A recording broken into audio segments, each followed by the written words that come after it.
दोस्तों, मैं राजन सोनी आपका स्वागत करता हूं अपने चैनल एक कदम हिंदी की ओर में। आज मैं कुछ ऐसे महत्वपूर्ण बिंदु लेकर के आया हूं जो कि विद्यार्थी जीवन में अत्यंत ही महत्वपूर्ण हैं। अक्सर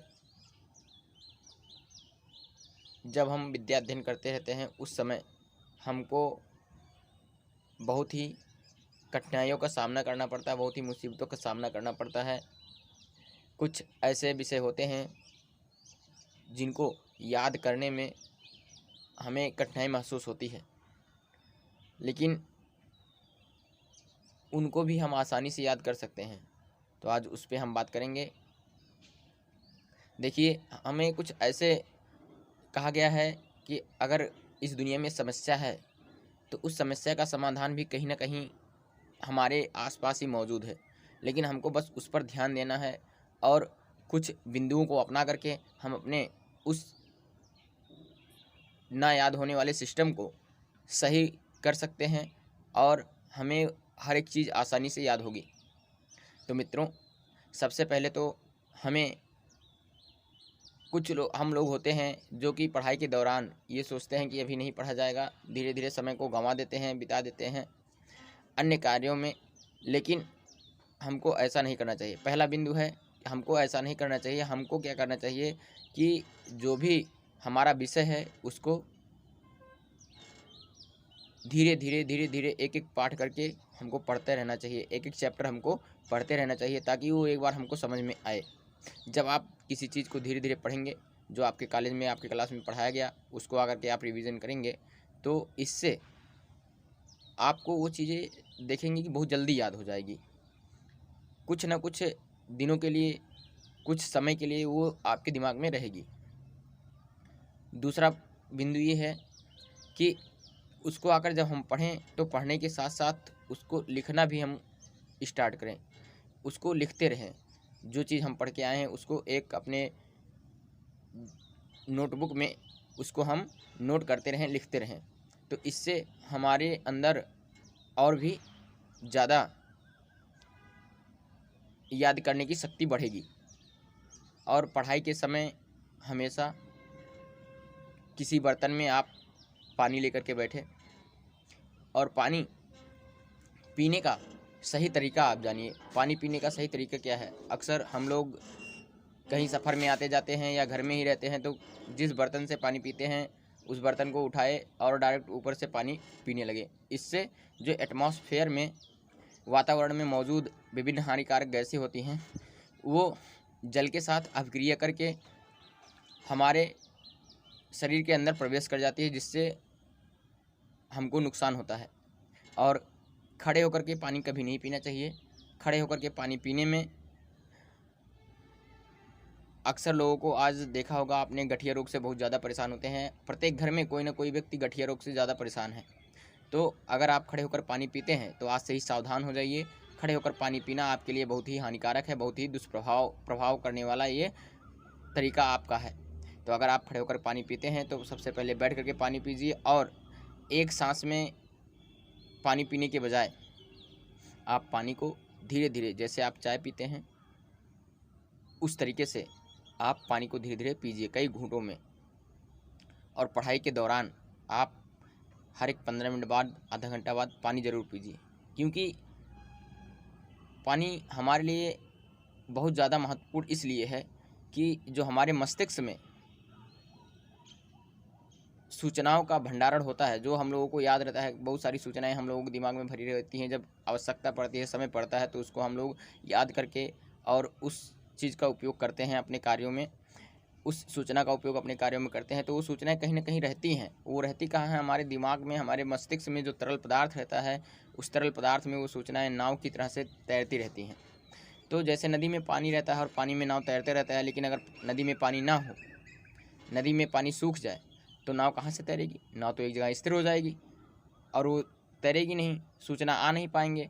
इसी प्रकार से जब आप मेहनत कर रहे हैं, पढ़ाई कर रहे हैं, तो पढ़ाई के समय में, पढ़ाई के दौरान आपको हर एक 15 मिनट के बाद, आधा घंटा के बाद आप पानी खूब पीजिए। पानी 2 घूँट 4 घूँट पी करके फिर पुनः बैठ जाइए आप पढ़ने के लिए। जब आप पानी पिएंगे तो वहाँ से आपके दिमाग में भी पानी पहुंच जाएगा। और जितना हम लोग पीते हैं पानी, उसका एक मात्रा कम से कम जो 10 साल के ऊपर हैं उनको कम से कम दिन भर में 5 से 6 लीटर पानी पीना चाहिए। तो इस तरीके से आप जब पढ़ाई करने बैठें तो 15 मिनट के बाद, आधे घंटे के बाद पानी का बर्तन अपने साथ लेकर के बैठें और पानी घूंट घूंट करके पानी पिएं। इससे आपको तनाव में भी मुक्ति मिलेगी। जो आपको एक प्रकार का टेंशन बनता है, तनाव बनता है आपके दिमाग में, आपके मस्तिष्क में कि अभी हमने तो इतना नहीं पढ़ा, इतना ये पढ़ा है, तो इस तरीके से तनाव से दूर होने के लिए ये मेरा खुद का आजमाया हुआ नुस्खा है। आप अगर तनाव मुक्त रहना चाहते हैं तो आप आज से ही पानी घूंट घूंट करके पीना शुरू कर दीजिए। ये विद्यार्थी जीवन में ही नहीं, हर एक क्षेत्र में आपको लाभदायक सिद्ध होगा। आप कहीं भी हैं, किसी भी क्षेत्र में हैं, आपको तनाव होता है, तनाव में आप ज़्यादा रहते हैं, तो आप पानी पीने का अपना तरीका बदल दीजिए। आप देखिए उसमें आपको बहुत ही लाभ मिलेगा, बहुत ही आराम मिलेगा। तो बंधुओं, आप लोग पानी घूंट घूंट करके पिए और पानी हमेशा बैठ करके पीना चाहिए। दूसरा क्या होता है कि हम लोग जब उठते हैं तो हमने देखा कि रात में अक्सर लोग पढ़ते हैं, रात में जग करके लोग पढ़ते हैं, लेकिन वो कहीं ना कहीं हमारे लिए उतना फ़ायदेमंद नहीं होता है। अगर आप यही क्रियाकलाप सुबह उठ करके पढ़ें, भोर में उठ करके पढ़ें, वो आप उस समय आपको खुद लगेगा, आपको खुद महसूस होगा कि आज हमने बहुत ज़्यादा पढ़ा है, हमको जो चीज़ हमने पढ़ा वो याद है, हमको वो चीज़ें हमको याद हैं। बहुत लोग होते हैं जो रात में पढ़ते हैं लेकिन मेहनत तो बहुत करते हैं उस चीज़ के पीछे, लेकिन उसका मेहनत के हिसाब से हमको परिणाम नहीं मिलता है, उसका परिणाम हमको अपनी मेहनत के हिसाब से नहीं प्राप्त होता है। तो इसका कारण ये है कि अगर हम प्रकृति के बनाए गए नियमों का उल्लंघन करेंगे तो भी वो कहीं ना कहीं हमारे स्वास्थ्य के लिए हानिकारक होगा, हमारे लिए हानिकारक होगा।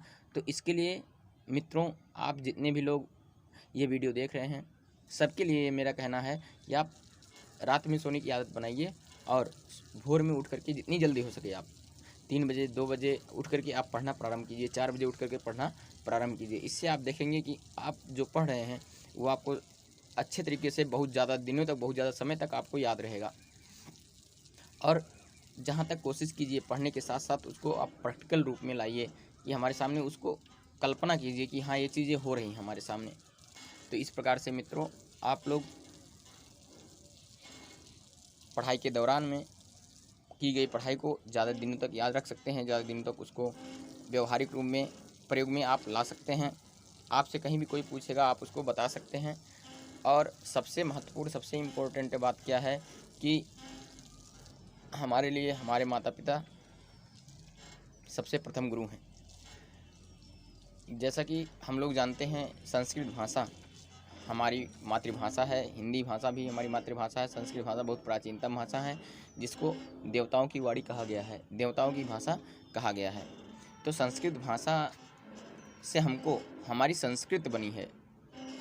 संस्कृत भाषा ही थी जब हम लोग संस्कृति में अपने थे। एक समय भारत को समझ लो संस्कृत का खान कहा जाता था। यहाँ पर बहुत सारी सभ्यताएं थी, बहुत सारी यहाँ पर अपने भारत के एक अलग सभ्यता थी जो कि अन्यत्र कहीं नहीं थी।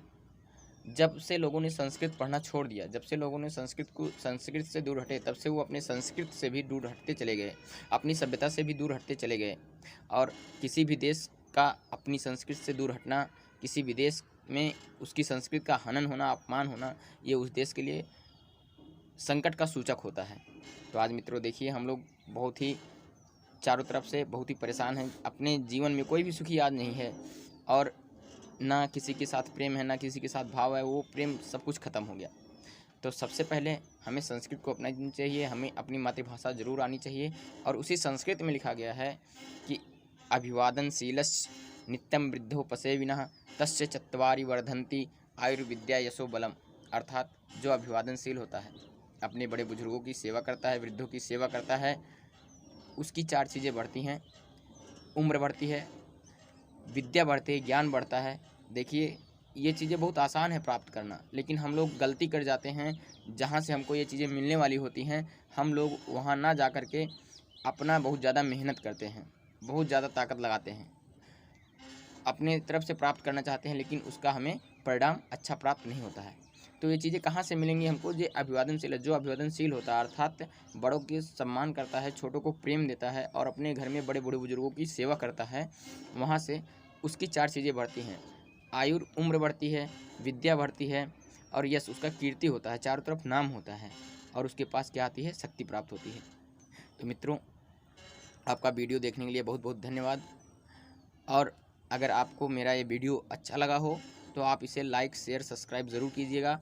और एक इम्पोर्टेंट बात और है कि हम लोगों को ध्यान लगा करके पढ़ने की आवश्यकता होती है। तो ध्यान लगाने का मतलब किसी एक बिंदु पर अपने नज़र को टिकाए रखना, वहाँ अपने मन को टिकाए रखना, ये होता है ध्यान। तो आप लोग ध्यान कैसे लगा सकते हैं? सुबह उठ करके 10 मिनट के लिए, 15 मिनट के लिए आप ध्यान योग की क्रिया कीजिए। तो इससे आपका मन केंद्रित होगा और आप पढ़ाई में भी अपने मन को केंद्रित कर सकेंगे। इससे आपको लाभ मिलेगा। तो अगर मेरे ये बिंदु आपको पसंद आए हों तो आप वीडियो को लाइक और सब्सक्राइब करना ना भूलिएगा। जय हिंद। वीडियो देखने के लिए आपका बहुत बहुत धन्यवाद।